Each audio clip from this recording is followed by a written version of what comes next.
কিছু কিছু সুখে এত খুশি থাকে মিশে।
বন্ধুরা, আমাদের খাওয়া দাওয়া কমপ্লিট হয়ে গেছে।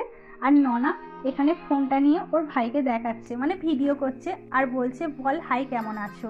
তো সোনা বাবাও সেটা বলছে যে হাই কেমন আছো। সোনা বাবা কিন্তু আমাদের ফোন নিয়ে ওই রকম ভিডিও করে, মানে নিজে যা পারে তাই বকে, আর এইটাতে ও খুব মজা পায়। তো সেটাই এখন ওরা করছে, আর সোনা বাবাকে যা বলতে বলছে ননা সেটাই বলছে। আর এখানে দেখো সবাই মিলে আবার খেলতে আরম্ভ করে দিয়েছে, মানে অনেক বাচ্চা বাচ্চা আছে তো তাদের সঙ্গে খেলতে আরম্ভ করে দিয়েছে, মজা করছে। তারপরে চলে এসেছে মেয়ের বাড়ি থেকে ফুলসজ্জার তত্ত্ব। তো দেখো ফুলসজ্জার তত্ত্বগুলো তোমাদেরকে একটু দেখিয়ে দিলাম। আজকে হলো পরের দিন সকালবেলা। তো এখানে মেয়ের বাড়ি থেকে যে তত্ত্বর সঙ্গে মিষ্টিগুলো বানিয়েছে, তো সেগুলো এবার ভাগ হচ্ছে, মানে ফুলসজ্জার তত্ত্ব মিষ্টি সবাইকে একটু একটু করে দেবে। তো সেটাই এখন মিষ্টি খোলা হচ্ছে। তো আমরাও আজকে বাড়ি চলে যাবো, মানে দুপুরে খাওয়া দাওয়া করে আমরা বেরিয়ে পড়বো। তো সব মিষ্টিগুলো খোলা হচ্ছে, একটু একটু করে সবাইকে একটু করে দেওয়া হবে। তারপরে দেখো আমরা খাওয়া দাওয়া করে বেরিয়ে পড়লাম, আর তোমাদেরকে দেখিয়ে দিচ্ছি আর একবার দামোদর নদীটা, আর এটা হলো জামালপুরের ব্রিজটা। তো তোমাদেরকে আগে দেখিয়েছি আর একবার দেখিয়ে নিলাম। তো দেখো বাড়ি চলে আসছি, খুব মজা করলাম বিয়েবাড়িতে কতদিন, বেশ ভালো লাগছিল হই হই সবার সঙ্গে। তো এখন মনটা খারাপ হয়ে যাচ্ছে। তো এখন টোটোয় করে যাচ্ছি, তো টোটো থেকে এখন নেমে পড়েছি, নেমে বাসে উঠে পড়েছি। তো বাসটা ফাঁকাই ছিল, তো এখন বাসে বসে পড়েছি।